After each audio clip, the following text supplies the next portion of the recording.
You know that feeling when your computer just, locks up, Yeah. freezes A solid. blue screen pops up, yeah. Right. Or maybe a device you need, like your network card or something, just vanishes. Poof. Gone from the system. It's maddening. It really is. And you're left wondering, what actually happened? Often the answer is hidden deep down in how things are talking to each other. Exactly. Inside the machine. And the main communication highway these days is, well, it's PCI Express, PCIe. Yep. That's the super fast connection linking your CPU to, your graphics card, your fast SD storage, network adapters. All the important high-speed parts. Yeah.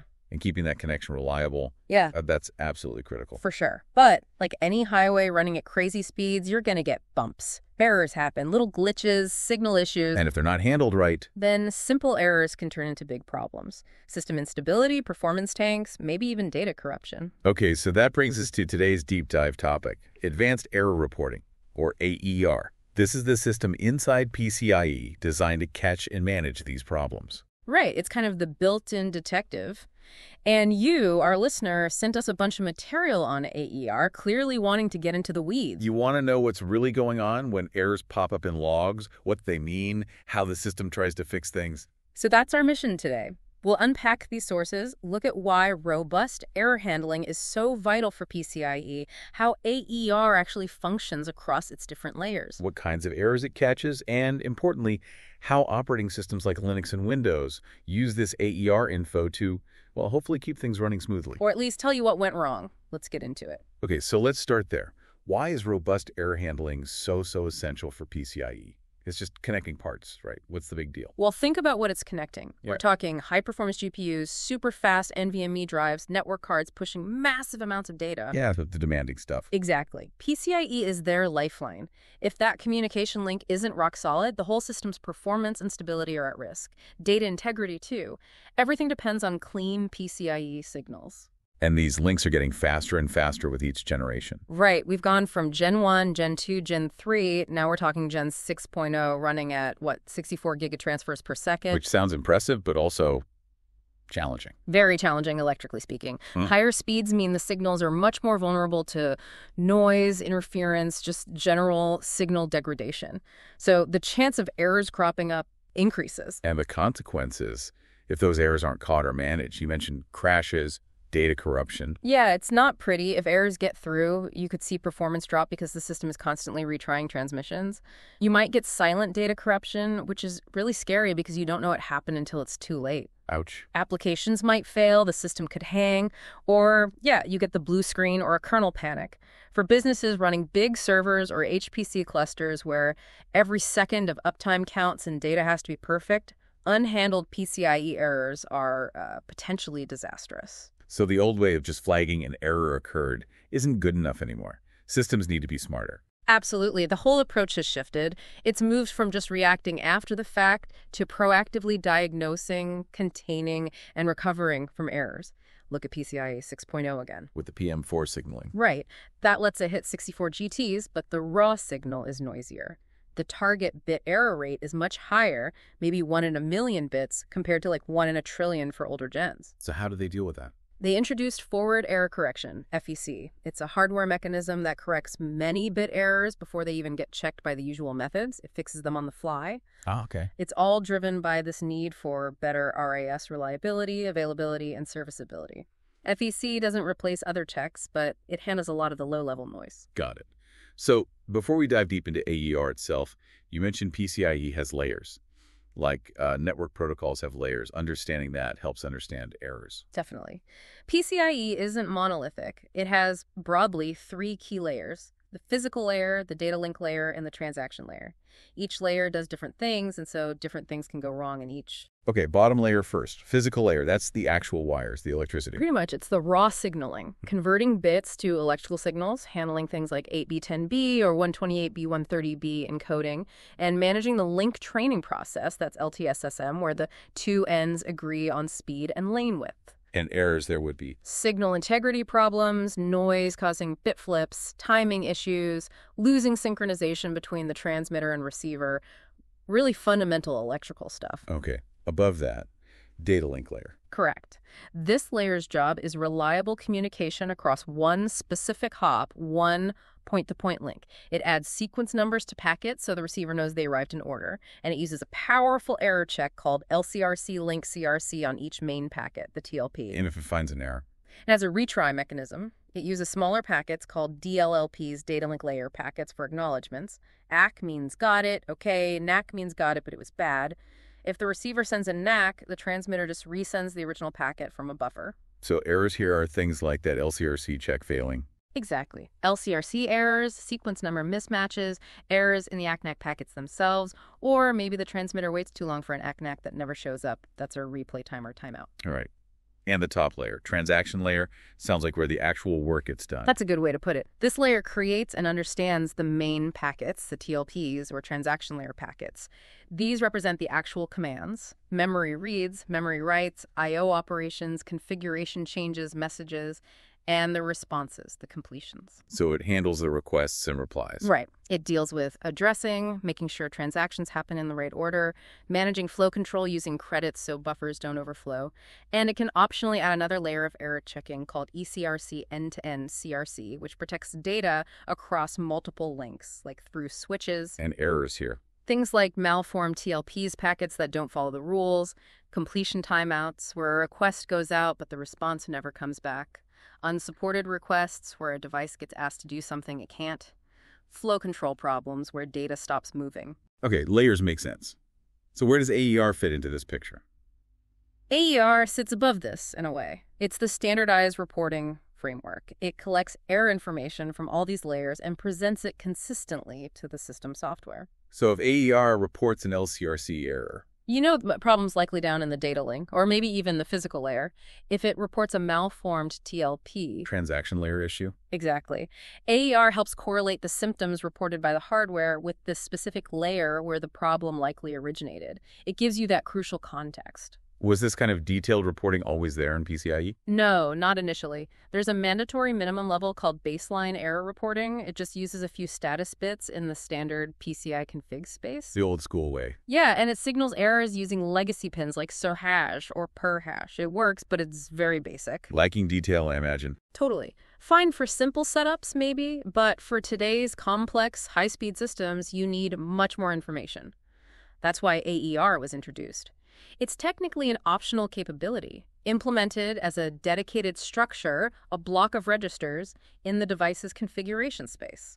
Optional, but sounds pretty essential now. So what makes AER so much better than the baseline stuff? How does it help diagnose those weird system problems? Well, the biggest difference is the granularity of the information. Baseline might just tell you parity error or system error.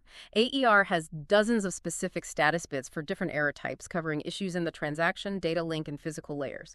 It tells you what kind of error happened, not just that an error happened. Okay, much more specific. You mentioned logging, too. Yes, and this is huge for debugging. AER includes header log registers. When an uncorrectable error occurs, AER hardware captures the first 16 bytes, the header of the TLP that triggered the error. The packet that caused the problem. Exactly. That header contains vital clues, the type of transaction, the address it was targeting, who sent it. Baseline gives you nothing like that. AER also sounds smarter about classifying how bad an error is. Much smarter. It categorizes errors clearly. Correctable hardware detected it and fixed it, no data lost. Uncorrectable, non-fatal, it affected a specific transaction. The link might still be usable, but software probably needs to get involved. And uncorrectable fatal, the link is unreliable, serious recovery needed, maybe a reset or reboot. Compared to just error. Right. Baseline's categories were much simpler. This nuanced classification allows the system to implement much more sophisticated recovery strategies. Maybe just retry one operation instead of crashing the whole system. And this detailed info actually gets reported somewhere useful, not just stuck on the device. Yes, that's key. When an error happens and isn't masked, the device sends a special ERR message TLP upstream towards the root port that's the main connection point to the CPU complex. So the root port collects these messages? Yeah, the root port acts as the central aggregation point. It receives these error messages from all devices underneath it in the PCIe tree. Which means the operating system can then see it and potentially react. Precisely. That enables enhanced software recovery. With the detailed info from AER, the OS or the device driver can make intelligent choices. Maybe reset just that one device function, retry the operation, maybe try to retrain the link. It's much better than just throwing up its hands. And the root port can signal the OS quickly. Yes, it can generate specific interrupts like MSI or MSIX based on the type of error received, allowing the OS to respond promptly and appropriately. Okay, let's get a bit more technical. You said AER lives in the device's configuration space. What are some of the key registers there, the control panel you called it? Right, you can actually look at these registers with the right tools, some crucial ones. Well, first you need to know what errors have happened. Status flags. Exactly. There is an uncorrectable error status register and a correctable error status register. Each bit in these registers corresponds to a specific type of error, like poison TLP detected or replay timer timeout. When that error occurs, the corresponding bit gets set. And can you choose which errors actually trigger an alert or interrupt? Yes, that's what the mask registers are for. The uncorrectable error mask and correctable error mask. Setting a bit here disables the reporting, the ERR message, and interrupt generation for that specific error type.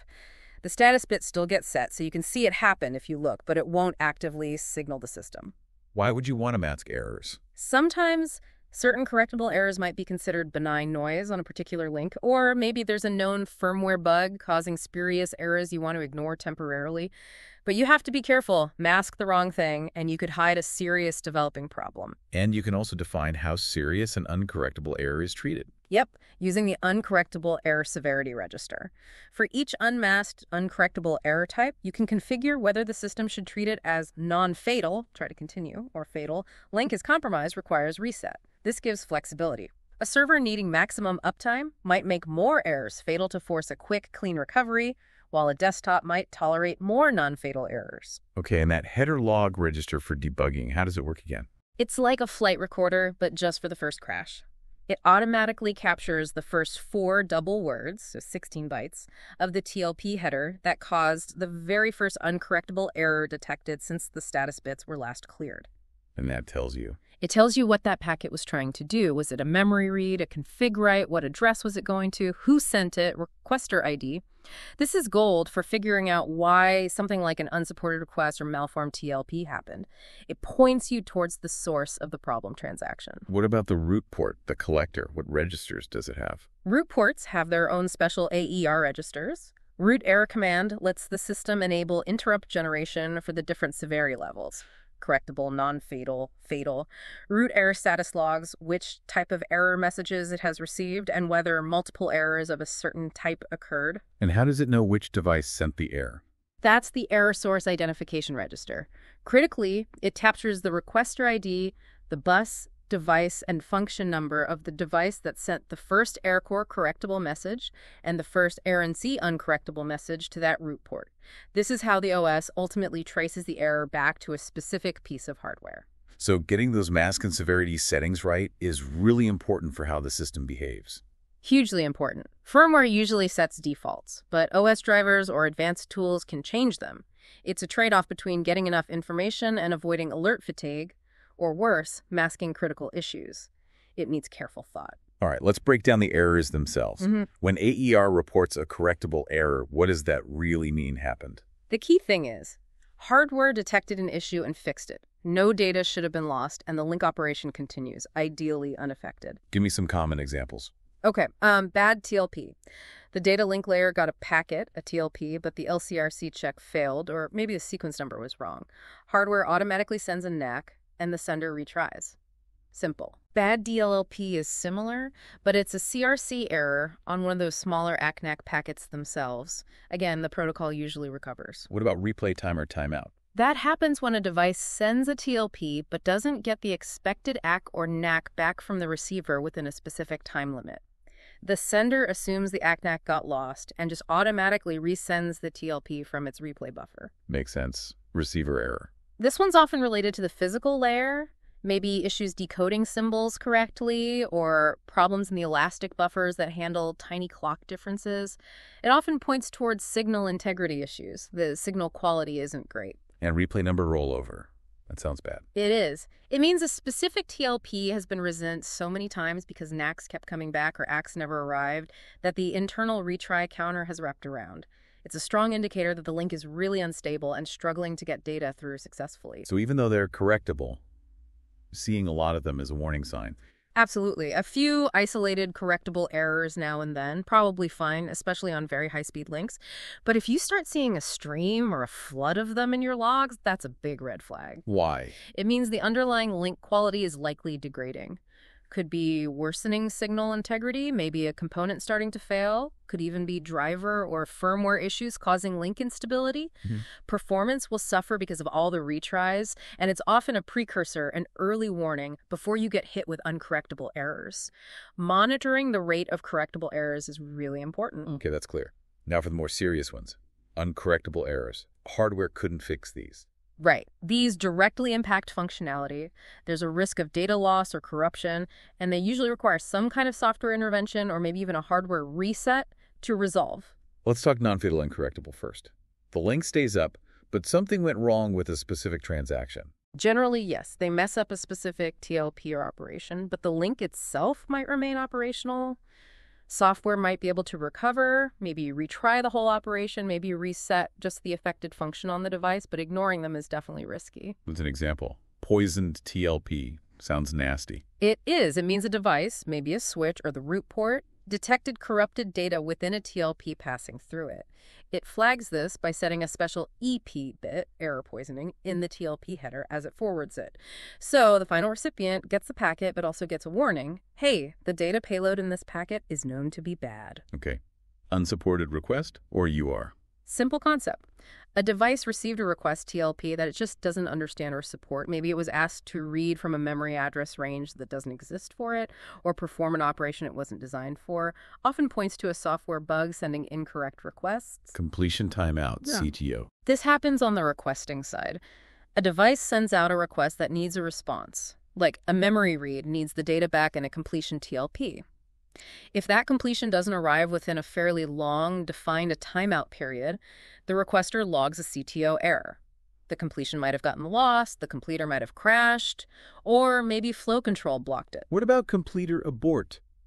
CA. This is when the device receiving the request explicitly gives up on it. It sends back a completion TLP, but with a status indicating completer abort.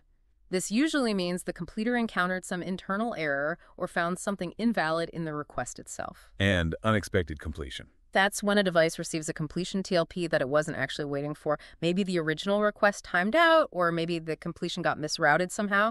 It's like getting an answer to a question you never asked. Now, you mentioned that slightly weird advisory non-fatal category earlier. Can you clarify that again? Yes. It's a bit confusing. The PCIe spec allows certain types of uncorrectable errors, often specific kinds of unsupported requests, or completer aborts, to be reported using an error core message, which is normally for correctable errors. So hardware-wise, it's uncorrectable, but it signals it like a correctable one. Kind of. There's a specific bit for this in the correctable error status register called advisory non-fatal error. When this bit is set, along with the error core message, it's basically the hardware giving advice to the software. Advice like, Hey, this was technically uncorrectable, but maybe it's just a configuration issue or a minor software problem on your end, not necessarily a fatal hardware fault. It's meant to give the OS more context, but yeah, it does blur the lines between correctable and uncorrectable reporting. Shows the complexity. okay. Now for the really bad ones. Uncorrectable fatal errors. Link is probably toast. Pretty much.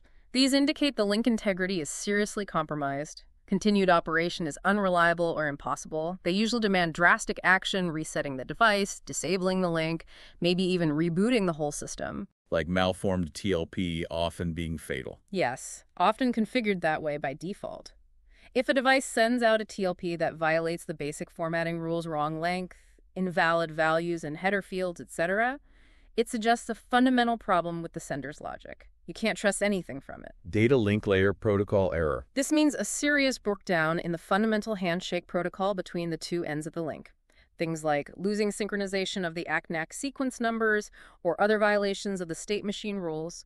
If the two ends can't even agree on the basic rules of talking, the link is unusable, usually fatal. Flow control protocol error. This involves the credit system that devices use to manage buffer space. Each end tells the other how much buffer space it has free using flow control credits. If this mechanism breaks down, say, a device stops getting credit updates or the counters get corrupted, then TLPs can't be sent, leading to deadlock. No forward progress. That's typically fatal. And surprise link down. That sounds abrupt. It is. The link just drops, goes inactive, without going through the normal, orderly power down or reset sequence. It basically screams hardware failure. Maybe the device on the other end lost power or got physically removed, or signal integrity degraded so badly it couldn't even maintain the link at the slowest speed. Definitely fatal. Okay, quite a list. So AER detects and categorizes all this. Yeah. How do operating systems, let's say Linux and Windows, actually use this AER information? How does it help me, the user? Right, this is where the rubber meets the road. All that hardware reporting needs to translate into something useful for the system software. Remember the path. Device detects error, logs it locally in AER regs, sends ERR message upstream if not masked, maybe goes through switches, root port gets it, root port logs it, identifies the source, root port triggers an interrupt AO handler wakes up. That root port seems pretty key. It is. It's the central collection point that makes system-wide reporting feasible. So starting with Linux, what's the main piece of software involved? That would be the PCIe or kernel driver. It's designed to attach to root ports and PCIe switches that support AER. It handles the interrupts from the root port, goes back and reads the detailed AER registers from both the root port and the original source device. And then it reports this information, usually in a human-readable format, into the kernel log. That's what you see when you type dmesc. It also plays a role in recovery, potentially calling back into the specific driver for the device that reported the error, asking it to try and recover, like reset itself. I remember reading something about firmware interaction, too. ACPI. Yes, that's important. There's a mechanism called ACPI OSC, where the OS and the system firmware, BIOS UEFI, negotiate control over various PCI features, including error reporting. Often, the OS has to explicitly request control, and the firmware has to grant it. What if it doesn't grant control? Then the Siri driver might not get activated, or it might not receive all the error signals. The firmware might handle or hide the errors itself. Sometimes you need to check BIOS settings related to PCIe error handling, or use kernel boot parameters like cports native to encourage the OS to take control.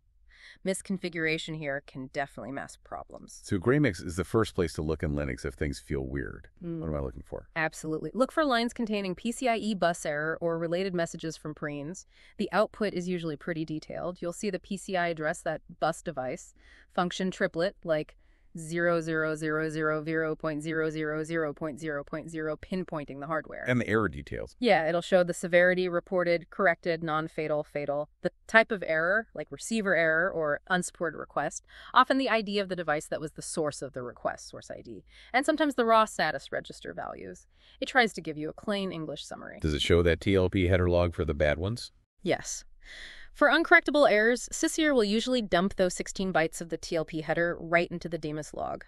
Seeing that can be incredibly helpful to understand what transaction failed. Was it talking to memory? Which address? Super useful for debugging drivers or hardware. Are there other ways to check AER status in Linux? Yeah, for ongoing monitoring, you can look in CIFS. Under CISPA state devices, find your device's BDF directory and look inside the error.stat subdirectory. You'll find files counting the cumulative number of correctable errors, non-fatal, fatal, etc., devcores, defnotfatalers. So you could watch those numbers climb. Exactly. If you see the correctable error count steadily increasing, that's a strong hint something's degrading. You can also sometimes control AER logging behavior, like rate-limiting messages, via CIFS attributes. And for the raw, low-level view, LSPII. Right. LSPI-VVV will dump the entire PCI configuration space for a device. If the device supports AER, you'll see the advanced error reporting capability listed, along with the current values in all those registers we discussed. The status registers, the mask registers, severity capabilities, the header log content, and for root ports, their specific root error status and source ID registers. It shows you exactly what the hardware sees and how it's configured. What if you're developing something and need to test error handling? Can you make errors happen? It's really hard to trigger specific hardware errors on demand reliably, but Linux has a testing tool, if the kernel is built for it, called a fun inject. It creates a device node, like dvirinject, and by writing carefully crafted commands to it, you can make the center driver think it just received a specific type of AER error message from a specific device. So you simulate the error report. Exactly. It's fantastic for testing how your OS, your drivers, and your management software react to different error scenarios without needing actual faulty hardware. Okay, switching gears. How does Windows handle AER? What's the equivalent? Windows uses a broader framework called WA, the Windows Hardware Error Architecture. WinUA is designed to collect and report errors from many different hardware sources, CPU, memory, etc., and it integrates PCIe AER reporting into this common structure. Where do these WHEA reports show up for the user? The main place is the Windows event log. You'll want to open Event Viewer, go to the System log, and then filter by the source, Microsoft Windows WeLogger. Are there specific event IDs I should look for related to PCIe? Yes. Event ID 17 is a very common one. It signifies a corrected hardware error. Often the component type listed will be related to PCI Express. So like the correctable errors in Linux, seeing one or two ID17s isn't necessarily bad? Right. It just means the hardware, like AER's mechanisms, detected and fixed something. But same warning applies.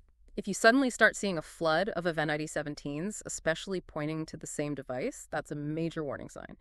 It could indicate driver problems, power management issues like ASPM bugs, maybe firmware glitches, or a hardware component starting to fail.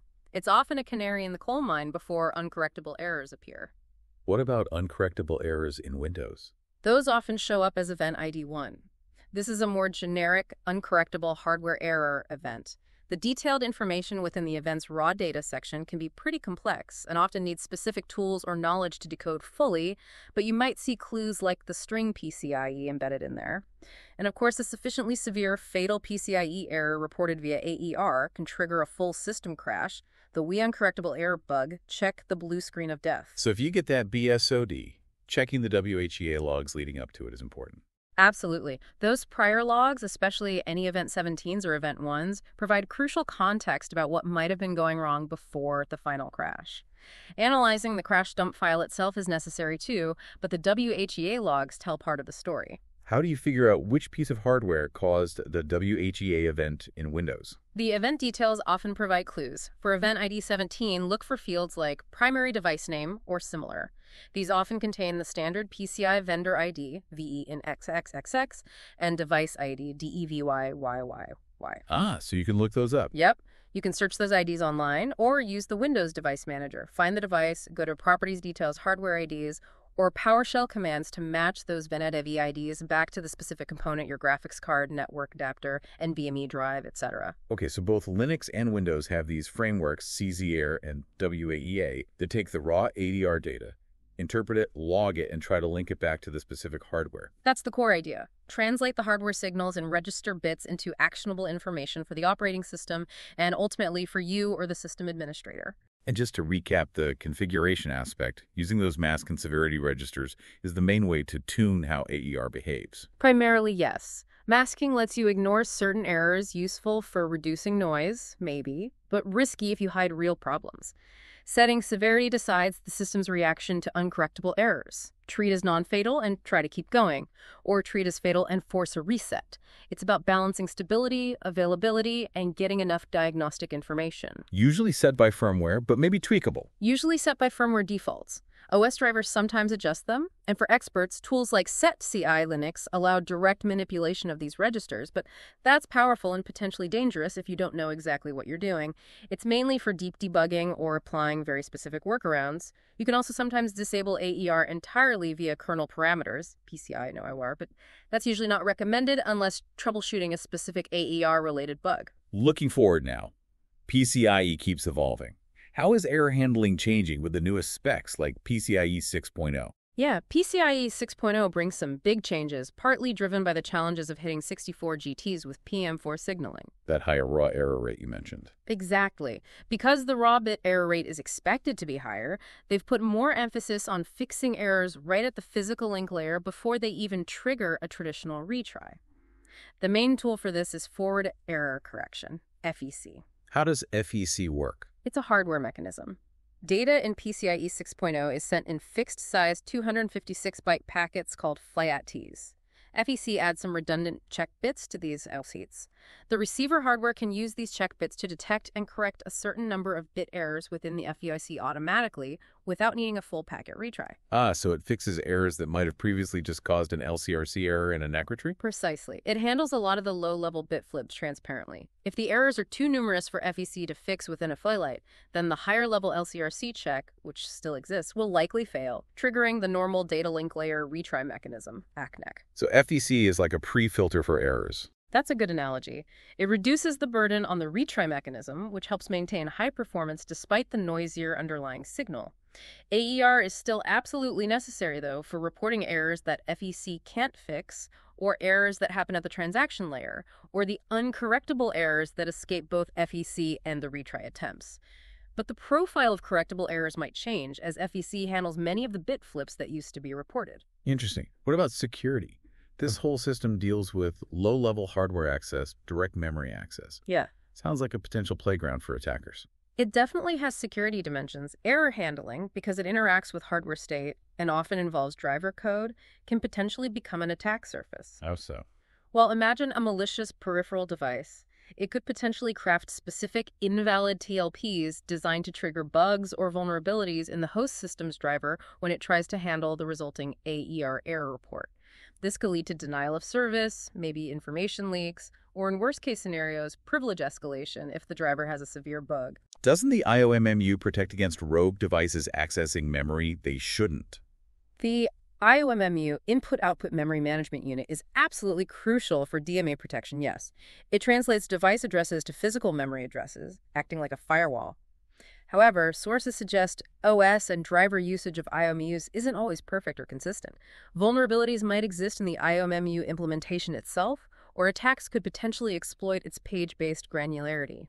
Combining error injection with attempts to bypass or exploit IOMMU weaknesses is a theoretical attack vector for gaining unauthorized memory access. And what about the firmware running on the PCIe device itself? Could that be a problem? Oh, absolutely. If an attacker manages to compromise the firmware on a PCIe card, like a network adapter or storage controller, that compromised firmware could do nasty things related to AER. It could deliberately suppress reporting of real errors to hide malicious activity, or it could generate fake error reports to disrupt the system or try to trigger vulnerabilities in the host's error handling code. Yikes. So how do we defend against these threats? It requires a layered approach. Device measurement and authentication technologies are emerging ways for the system to cryptographically verify that the hardware and firmware of a plugged-in device are genuine and haven't been tampered with. Secure Boot helps ensure the host OS and drivers are trusted. Writing robust, secure device drivers that handle error conditions gracefully is critical. And correct, comprehensive use of the IOMMU by the OS and drivers is paramount. Could error handling even leak information? Side channels. It's conceivable, though perhaps less direct. The timing variations or interrupt patterns caused by handling different types of errors could potentially leak subtle information if an attacker can monitor them closely. It highlights that reliability features and security concerns often overlap. You need secure design principles throughout. Okay, last big topic. Stepping back, how does AER fit into the overall picture of system reliability, especially in big servers or data centers, the whole RAS concept? AER isn't an island. It's a really important input into broader system-level RAS strategies. Connecting with the CPU's own reliability features. Exactly. Modern server CPUs, like Intel Xeons or AMD EPYCs, have sophisticated built-in RAS capabilities for handling internal errors, memory errors, like ECC reporting. AER provides the standardized channel for reporting errors happening out in the I/O subsystem on the PCIe bus. This allows the central RAS management logic in firmware or software to get a holistic view of the entire system's health, correlating CPU, memory, and I/O errors. And newer interconnects built on PCIe, like CXL. Right. Compute Express Link, CXL, which runs over the PCIe physical layer, is designed to leverage the existing AER infrastructure. CXL protocol errors get mapped onto PCIe AER reporting mechanisms. This means the OS's existing AER drivers and tools can largely handle CXL error reporting without reinventing the wheel, although work is ongoing to add more CXL-specific decoding and handling logic, for instance, within the Linux stereo driver. Do hardware vendors add their own layers on top? They often do. You might see vendor-specific tools like NVIDIA's NVIDIA SMI command, which reports GPU-specific error counters that might correlate with AER events. Server platforms might have management controllers that monitor AER status and can take actions like logging detailed diagnostics, power cycling a specific PCIe slot, or even fencing off a faulty device at the switch level to prevent it from disrupting other parts of the system. AER provides that common standardized language for I/O errors that these higher-level RAS systems build upon. So it's fundamental for monitoring and fault isolation in complex systems. Absolutely. In large data centers with thousands of servers and complex network fabrics, having standardized error reporting like AER is essential for monitoring system health, doing predictive failure analysis like watching those correctable error rates, and quickly isolating faults when they do occur. Wow. Okay, so it really is far more intricate than just a simple error happened light. AER is this deeply layered, quite sophisticated system. It gives crucial visibility into the health of arguably the most critical data pathways in modern computers. Yeah, the level of detail in the diagnostics, the logging, especially that TLP header, capture the way it enables the OS to attempt smarter recovery, plus the flexibility you get from configuring masks and severity. It's a huge leap beyond the old baseline methods. And for you listening, understanding AER isn't just, theoretical trivia. It really is a practical key to decoding some of those baffling system freezes, crashes, or performance hiccups you might run into. It helps explain the why. Definitely. So we'd really encourage you, take this knowledge and apply it. Next time something weird happens, check your system logs. Dmesh in Linux, Event Viewer, WHEA logger source in Windows. Look for those PCI or AER-related messages. Pay attention even to the corrected errors that could be warnings. And maybe even poke around with LSPCI BAF-EV if you're feeling adventurous, just to see the AER structure on your own hardware. It's quite illuminating. So here's a final thought to leave you with. Considering this complexity, the fact that even supposedly corrected errors could be harbingers of bigger problems, and digging into those unexpected security angles of error handling, how might this deeper understanding change how you approach monitoring your own system's health? Or maybe even influence the hardware you choose next time you build or buy? Yeah, definitely something to mull over.